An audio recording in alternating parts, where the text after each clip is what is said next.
Now appears to be up in the air. June 12th, that specific date is not the important part.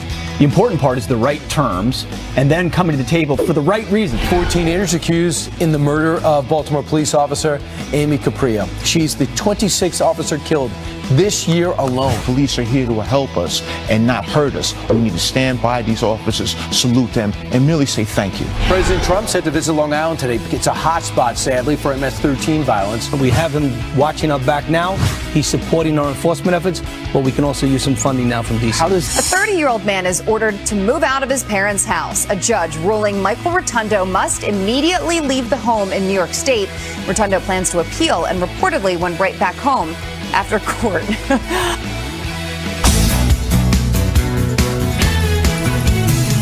I ain't here for a long time. I'm here for a good time. So bring on the sunshine. Yeah, George Strait worshipped in country music circles. From San Antonio. Right? Hey, welcome aboard, folks. Thank you very much for joining us. It is a Wednesday coming up on a big holiday weekend. Hope you got great plans. So far, so good. We had the guys from Fleet Week showing us that 360 view of the amphibious vehicles and those new grills. Let's get this candle. I have a quick grilling question for you. Yes, please. The mats that we sell on our channel. Yes. Do you lose the grill effect if you grill on a mat? No, you do not. In fact, I grilled with one last night. Did some chicken. But the on juices top. stay on top then, right? It's like it's a rollout copper mat, which is great, and it keeps the meat actually moister. It doesn't burn as much, but it winds up with some grill marks because it's flexible. Okay. I got to explain. Excellent question. I like Too the bad we grill didn't work marks, that. and I like it when the grill marks are a little crispier than the rest of the meat. So you can bite into it. See, what I did last night, part of my grilling secret, is I cooked on the grill mat, both sides, and then I took it off, put it directly on the grill, and got that. Okay. That's the best. All right. That's how you do it. All right. Now that we have, now let's just toss the break. What do you think? Okay. No. President Trump outraged over the possibility his campaign was spied on. He's letting the FBI know it this morning as well, tweeting this. He tweeted about an hour ago, Spygate could be one of the biggest political scandals in history. Kevin Corke is live from the White House with details for us. Kevin? Hey, guys, good morning. While the timing and the nature of the surveillance of the Trump campaign by the Obama administration remains under incredible scrutiny, one thing is certain. As you point out, the president is convinced this was politically orchestrated from the very beginning to hurt him and his budding administration. Let me take you back to Twitter. The president being very vocal about this fact. He feels like this is all a deep state coup. Look how things have turned around on the criminal deep state. They go after phony collusion with Russia, made up scam, and end up getting caught in a major spy scandal, the likes of which this country may never have seen before. He adds this: what goes around comes around. Now, that last quip may have been aimed at former CIA Director John Brennan, a vocal critic of the president, who allegedly promoted the infamous Steele dossier to Democrats to get the whole investigation that led to the special counsel started. And now this latest twist, as you pointed out, the suspicions, that is, that the Obama administration's intelligence community may have planted informants inside the Trump campaign. You got to be kidding me. Here's the president. If they had spies in my campaign, that would be a disgrace to this country. It would be very illegal, aside from everything else. It would make probably every political event ever look like small potatoes. If they had spies in my campaign, during my campaign for political purposes, that would be unprecedented in the history of our country.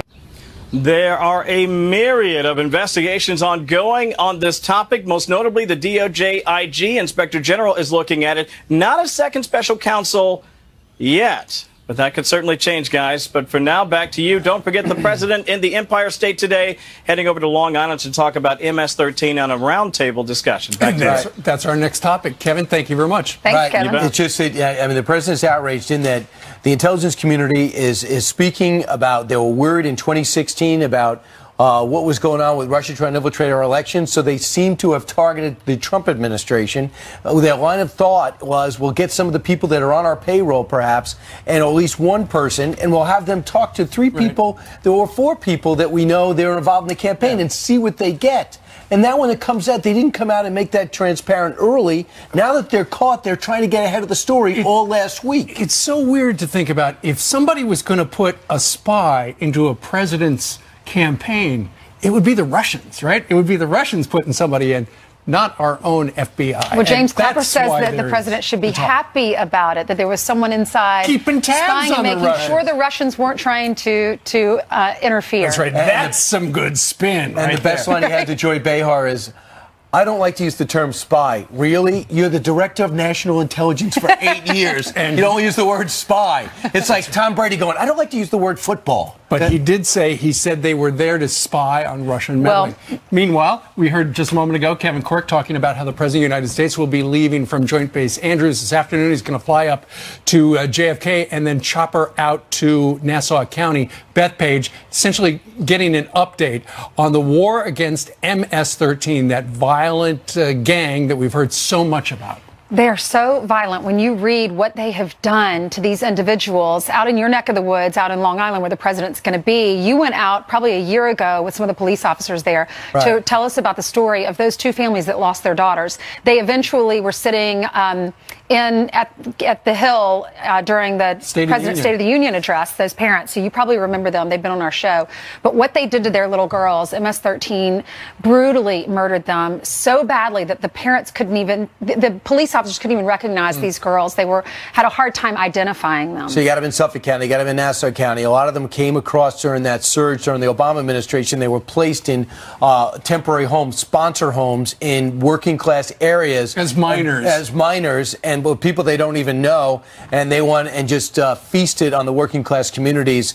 It looks like there's about 10,000 in the country, about 250 in the area the president's going to. Here's what Patrick Ryder says as he prepares to host the president's roundtable. He is the Nassau County Police Commissioner. We need help.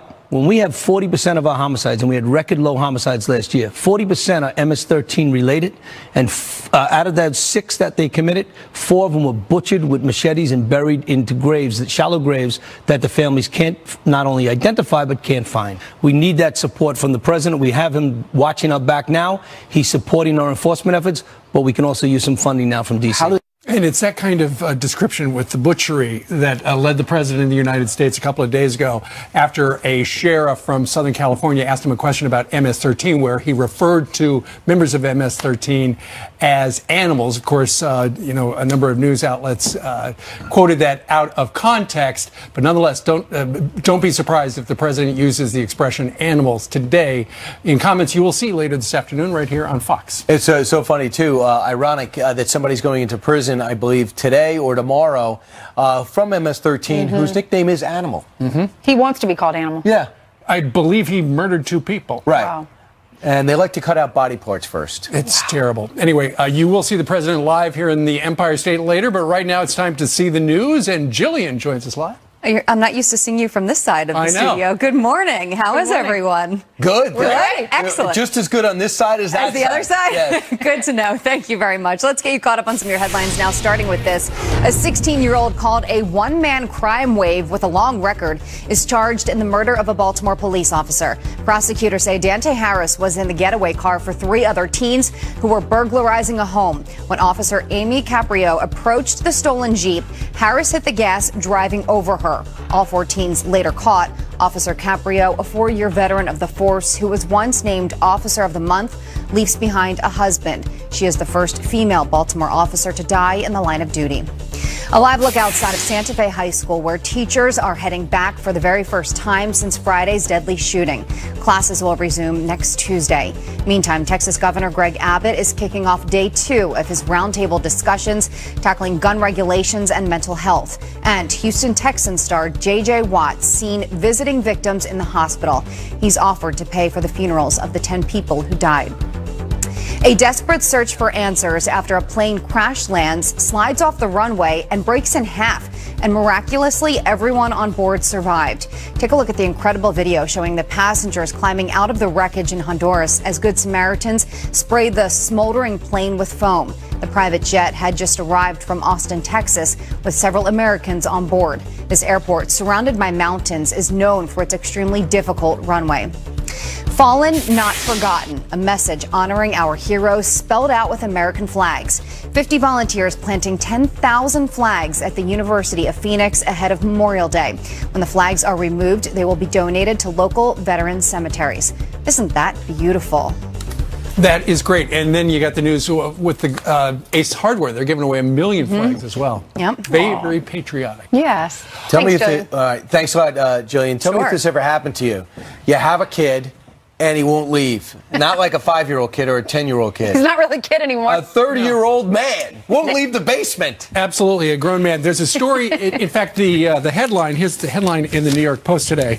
Tough shove. Parents sue to evict their slacker 30-year-old son. What happened was... Sounds like a Will Ferrell movie.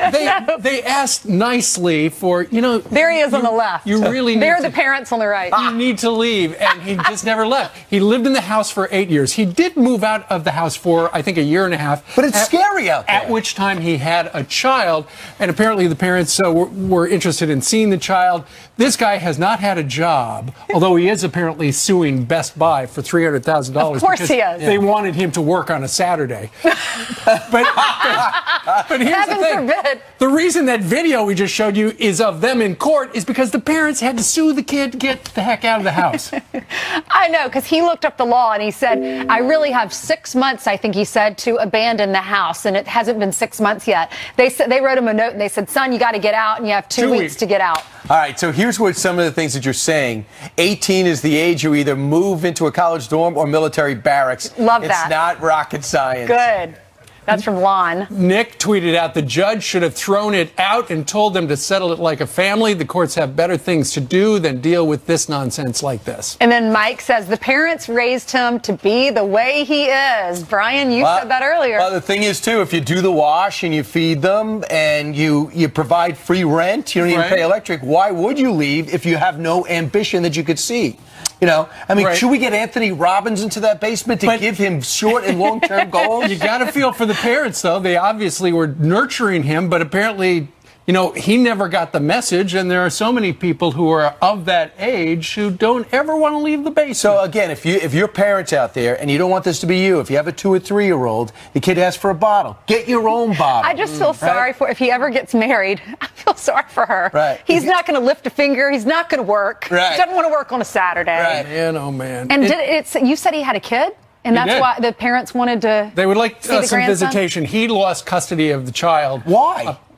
Well, because he's not a responsible person, yo. Right. So anyway, the parents were driven to sue him, and now they're trying to figure out. The judge said, yeah, you got to get out of that house, but now they're trying to figure out, will it be 2 weeks, will it be 3 months? Oh, gosh. Where is he going to go now? How awkward is that going to be? Imagine that awkward conversation every day in the kitchen. I know. You're still here? 13 minutes after the hour. President Trump not mincing words about MS-13, so why will the left not do the same? Dennis Prager has an idea. Best-selling author, talk show host will join us. Plus, James Clapper says the president should not be upset about the feds possibly spying on his campaign. President Trump just reacted, and so will Michelle Malkin. Coming up. Were the Russians infiltrating, trying to gain access, trying to gain leverage and influence? So why doesn't which he like what they do? So why doesn't he like that? He should be happy that. Well, he should be. Plus, every story, every 15 minutes. Fox News headlines 24/7 at Channel 115.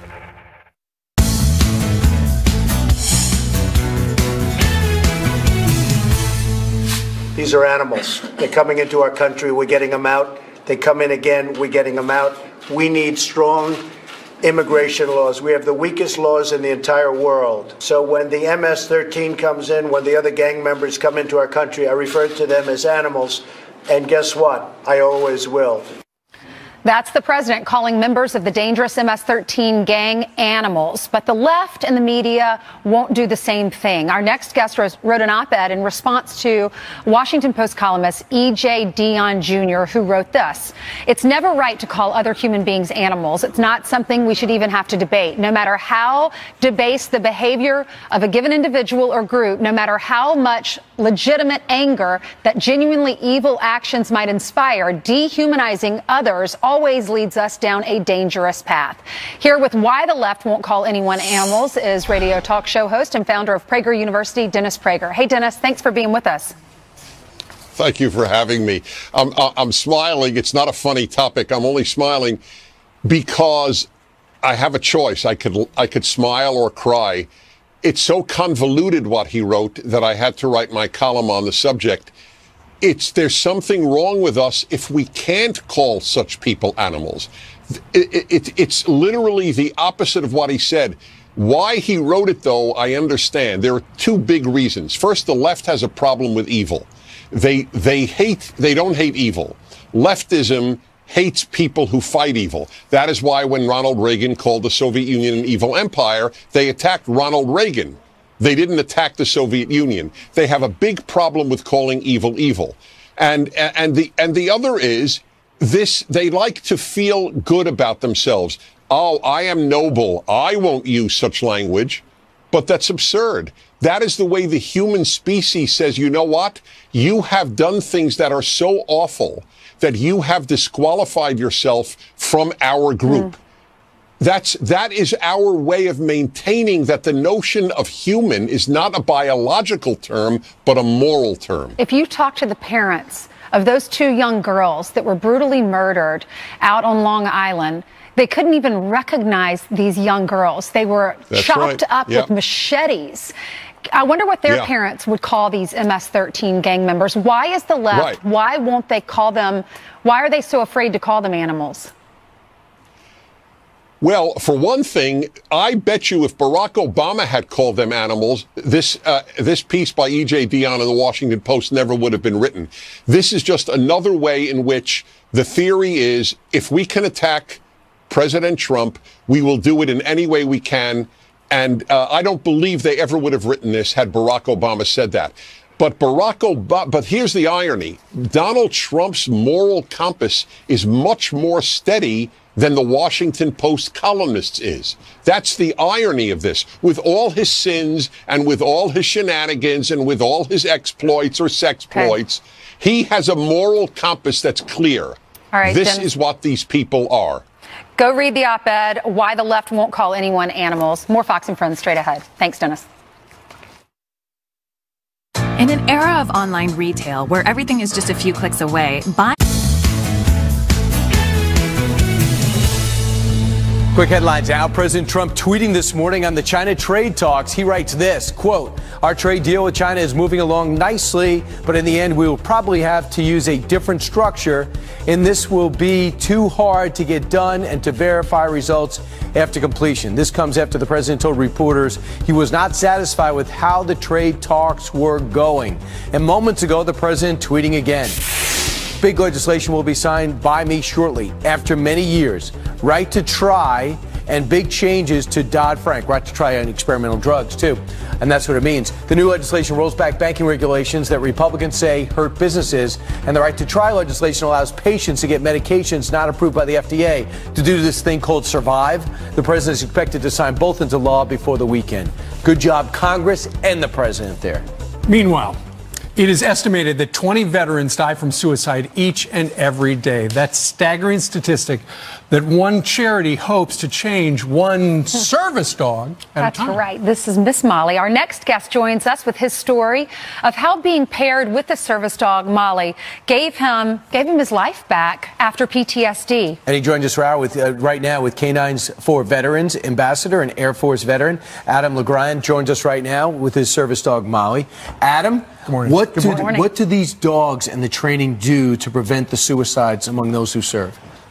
There are many veterans just like me, close to 500 now, that are graduating, and they give us our life back. There's a good motto that Canines has called New Leash on Life, and that's exactly what Molly and all the other service animals that have graduated through the program do. Adam, Molly saved your life. She did. Tell us the story. You were close to saying, I've had it. I actually was at one point, and my best friend in the world caught the signs and symptoms because he's a fellow veteran, and he put a stop to it, helped me get the help I needed. You started looking online? Started looking online. About a year and a half later, I was on the Cannonball headed up to the Bronx about a year and a half later, and my other best friend caught me in the middle of a panic attack and got me off the train where I started throwing up. Next thing you know, meds and therapy just aren't enough, and she was responsible for helping me find Canines. What have you been through? What led you to that point, that dark day? Being a medic, there are a lot of things that I can't just unsee. Mm-hmm. And you talk to any first responder, there's that light switch where you separate yourself from the situation. Shortly after I got out, that light switch broke, and I didn't know how to deal with it. And also getting my head knocked in, trying to prevent somebody from dying overseas.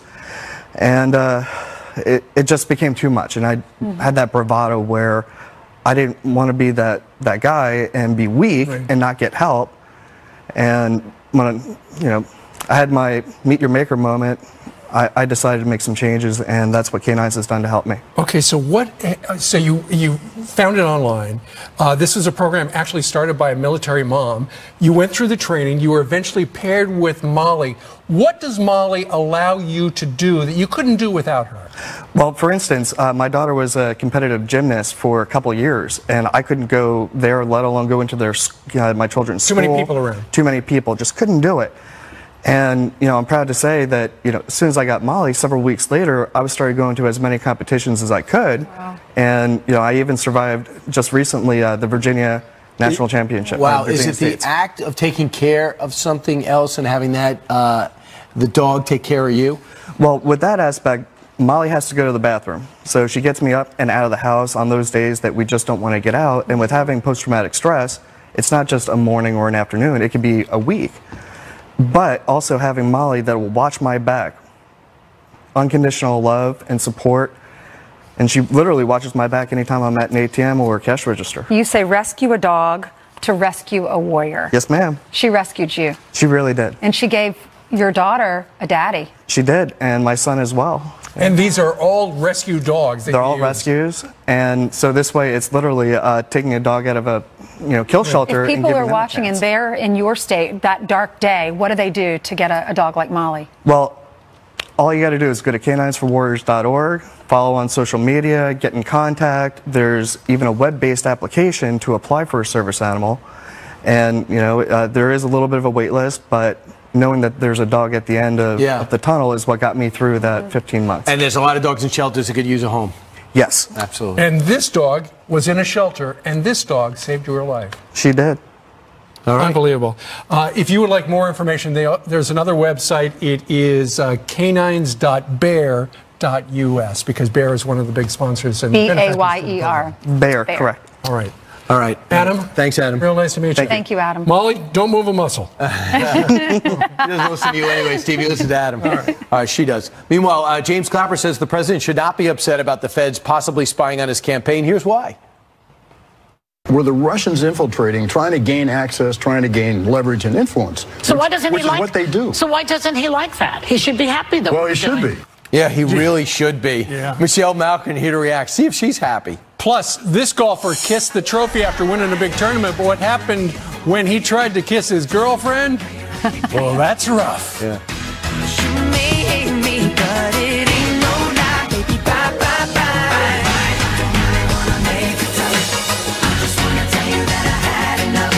We're spying on a term I don't particularly like, but on what the Russians were doing, trying to understand, were the Russians infiltrating, trying to gain access, trying to gain leverage and influence? So why doesn't which he like is what they do? So why doesn't he like that? He should be happy though. Well, he should be.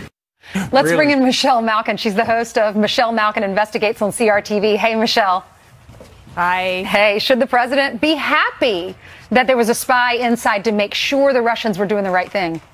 Yeah, so according to Joy Behar, President Trump should be sending flowers and cookies to all of these folks who were essentially hijacking our intelligence and law enforcement agencies to turn those institutions into what I consider a massive voter disenfranchisement program. This is really what's at stake here, and why I believe our president is absolutely correct that Spygate could turn out to be the most scandalous thing that has happened in Washington in American history, because this was not about protecting the Trump campaign, as James Clapper noxiously tries to argue on TV and everywhere else. This was about upending a presidential candidate and trying to delegitimize him, which is what they've been doing ever since he took office. Right. It is absolutely alarming. And where is the left? I mean, these are the people that balked at the idea of the FBI sending informants and infiltrating, for example, the anti-war movement. The ACLU was all over that. And now here they are trying to call spying something other than spying, looking the other way. And and expecting that President Trump should be grateful for what happened? No, I know. The president also referred to Mr. Clapper as a lying machine who now works at CNN. But remember, he famously, when Senator Wyden was asking him about the NSA program, he said, nope, we don't collect data on millions, hundreds of millions of Americans. He later said that the answer he gave was the least untruthful one he could give. But then he later said, well, it all depends on what your definition of collection is. And now he says he didn't tell a lie. He was confused about the programs. He's got a million stories. Yeah, he does. He's a liar, he's a leaker, and he's a crap weasel. Textbook definition of it. And you know, I think most ordinary Americans who are not following every twist and turn in this odyssey are probably just stunned to know that incompetent clowns like this were running intelligence agencies. So, Michelle, and yes. So, let me just play devil advocate for a second. So you find out you're concerned about the Russia-China infiltrator election. You're James Comey, you're James Clapper, you're John Brennan. And all of a sudden you see Manafort's name go onto the roster for Trump.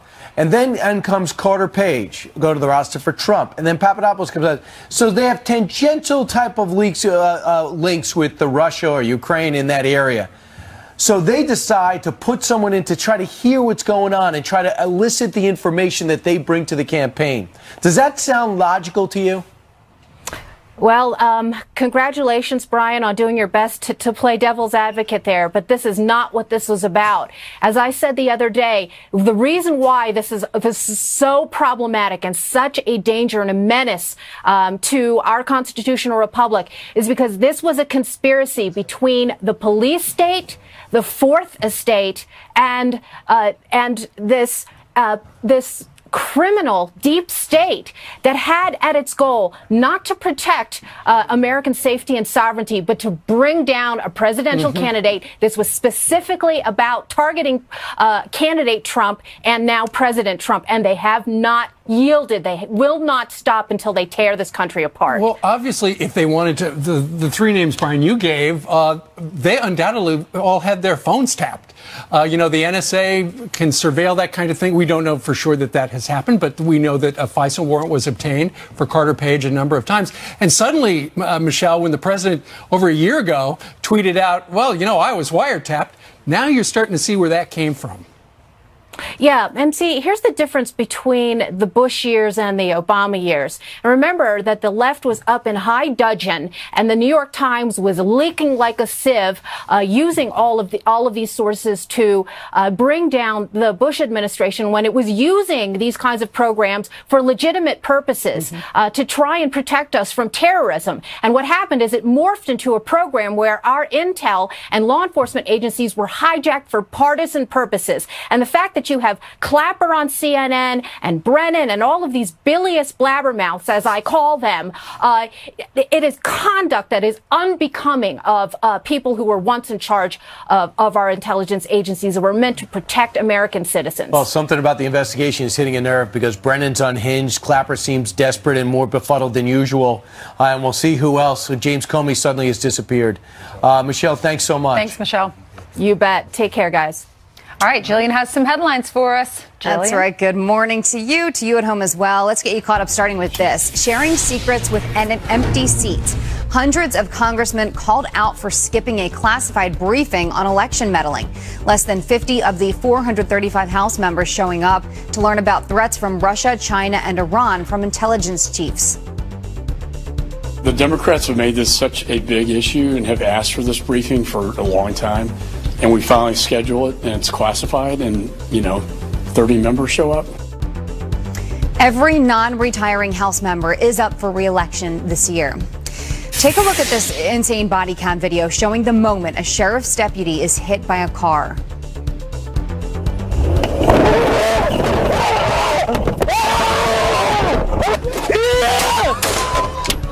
Code 3 cover, shots fired! Deputy down! Wow. 2 deputies questioning a man and woman accused of stealing a car in Santa Cruz, California, when the woman broke free from her handcuffs and stole a patrol car, ramming it into the deputy. His partner fired 18 shots, hitting the driver 3 times. She's charged with attempted murder. The injured deputy is recovering. Massive sinkholes are opening up in a fast-growing retirement community, at least 4 of them swallowing up the ground in the Villages. That's in Central Florida. The biggest hole is 30 feet deep and 25 feet wide. The sinkholes forming after days of wet weather in the area. No one has been evacuated, but some of the holes opened in the same spot where 2 homes were condemned in February for sinkholes. Talk about a rough way to finish a tournament. Did you see this? Pro golfer Aaron Wise picking up a PGA Tour win, but loses with his girlfriend. Look at that. She just denies him. The more than $1 million prize, not good enough for her. She says no to that kiss on live TV. He did end up getting a smooch, though, with his trophy. So I don't know if that counts. Why did she back off? I don't know. Maybe they just started dating. She's not comfortable with doing that. Do we know the story? I don't know why she didn't, but he's got $1 million. Usually, when they win the $1 million, Right. she kisses him. I know. Right. Next time, go for the runner-up. Get a medal. You get a medal, you can make out with her. Right. All right. Thanks, Jillian. Okay. Out to the streets of New York we go, and Adam is joining us. Hello, Adam. Hey, Adam. Hey there, guys. Yeah, it's gorgeous out here right now, and I'm making friends outside. Folks from Indiana, which is awesome. I'm an Indiana Hoosier as well, even though this is a Purdue Boilermaker over here. There's a bit of a rivalry between those 2 schools, as you know. What's your guys' name again? Marilyn. Berlin. Anybody you want to say hi to back at home? Hi, Mom. Hi, Melinda, Tammy, and all of our family. Thank you. Awesome. Let's take a quick look at those weather maps. It's beautiful here in New York City, but the big story going to be a low-pressure system moving into the Gulf of Mexico. 50% chance of turning into a tropical system in the next 5 days. It's going to mean a lot of rain for areas of Florida moving up along the Gulf Coast, anywhere from 6 to 8 inches. It's going to be a messy Memorial Day across the Southeast. Guys, as we send it back in, tell me, who is your favorite person on the show today from the state of Indiana? Oh, come on. From the state of Indiana on the show today. Who is that? All of Adam Klotz. Yeah, there it is. Sorry, losers. Back to you. All right, indeed. It's a bad day not to have Larry Bird. Who's your friend? Adam Klotz. Yeah. All right. Thanks, Adam. Well, in just a few hours, the president's going to be visiting a hotbed for MS-13 after calling the vicious gang animals. We are live there, coming up next. And are you ready for a second political revolution? The new 2020 rumors surrounding Bernie Sanders. Finally.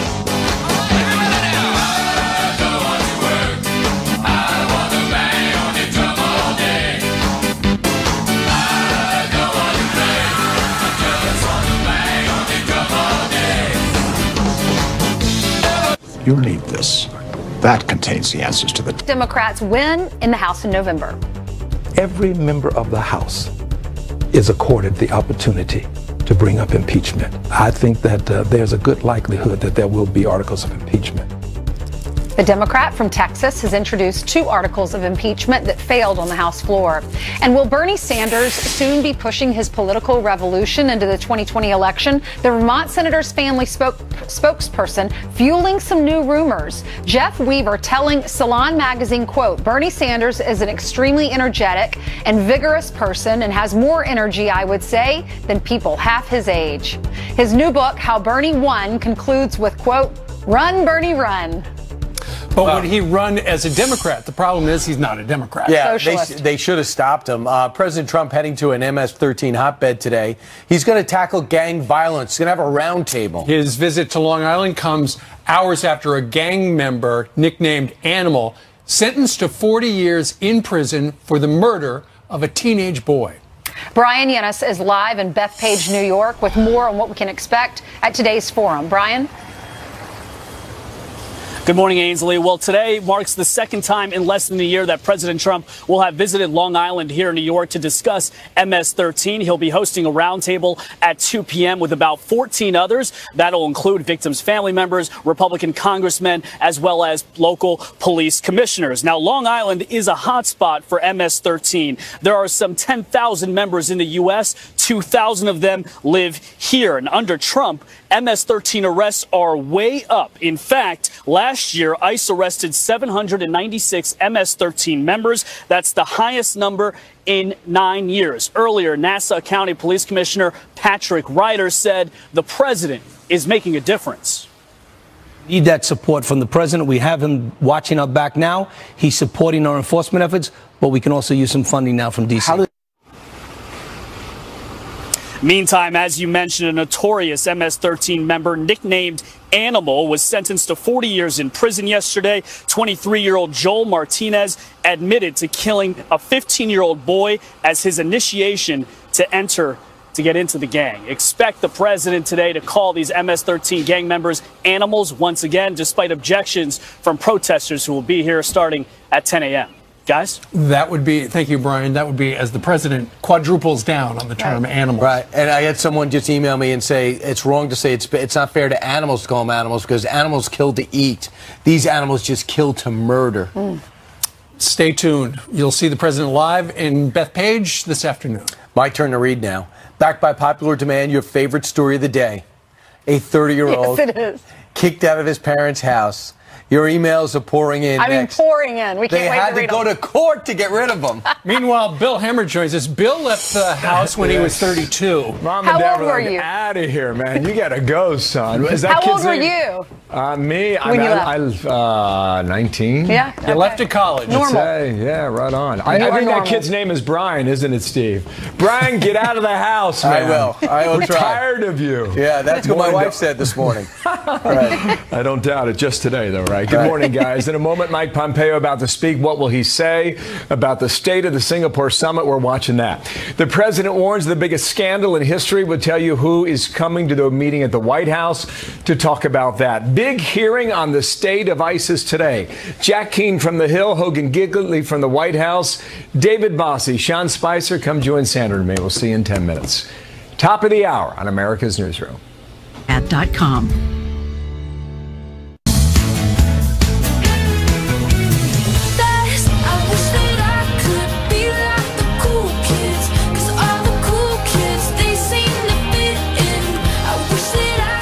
So what would you do? You've got a 30-year-old kid living at your house. You've been telling him to get out of the house for years. This actually happened in Long Island, or rather in upstate New York. Yesterday, the parents wound up, after months and months, cutting off his phone, stopping feeding him. They took him to court. The judge says, you're right. He should leave. Now they're just trying to figure out how soon. Right. And by the way, we should clarify, if you want, there's nothing wrong with a 30-year-old staying home if they're helping out and they want to be If the parents want him there. But this is the fact is the kid won't listen. Not a kid. The man won't listen, and the parents have to bring in a Actually, third party. there might be something wrong with a 30-year-old, even if he is helping out at the house. He's still at home with mom I don't and dad. want people to feel bad because a lot of times they're rebounding in life, getting back from the military. That's true. You know. Yeah. And it sounds like he was out of work, so he's in a predicament. But nonetheless, the parents said, you know what, you got to go. He said, nope. Wound up in court yesterday. The judge said, you're going to have to go. Those are the parents right there, Christina and Mark Rotundo. And they want their son, Michael, out. Now, he doesn't have a job, right? Nope, but he did. At where? Home Depot? He worked at Best Buy, but apparently he got fired. He's suing them now for $300,000 because they wanted him to work on Saturday. All right, here's what Jean would do. She said, change the locks and lock the doors. Where is the common sense solution? Sharon said, don't judge the parents until you know the entire situation. That was to me. Because and Victoria tweeted, I have to agree with Brian on this one. Failed parenting. Oh, okay. They need to watch the movie Failure to Launch. They hired Sarah Jessica Parker to come in and date Matthew McConaughey and try to get him to fall in love so he would want to move in with her. Right. But then again, the important part of that segment, it was a movie. Okay? Right? And by the way, no girl wants to date this guy. Right. And we got to see Terry Bradshaw's butt in that, which a lot of people are happy about. Did. Number two is... That's the highlight of the film? Well, I'm a big quarterback. I like the quarterback. He's very good for the Steelers. And I would say the other one is Wedding Crashers, where Will Ferrell's character famously doesn't leave the house, bangs on the wall, and says, where's the meatloaf, Mom? I don't remember it ending in litigation. No. Just saying. Anyway, you keep can't make this up. You can't. Keep the comments coming. We read them all day long. In the meantime, we're going to step aside. More Fox and Friends for this busy Wednesday. About 2 or 3 minutes.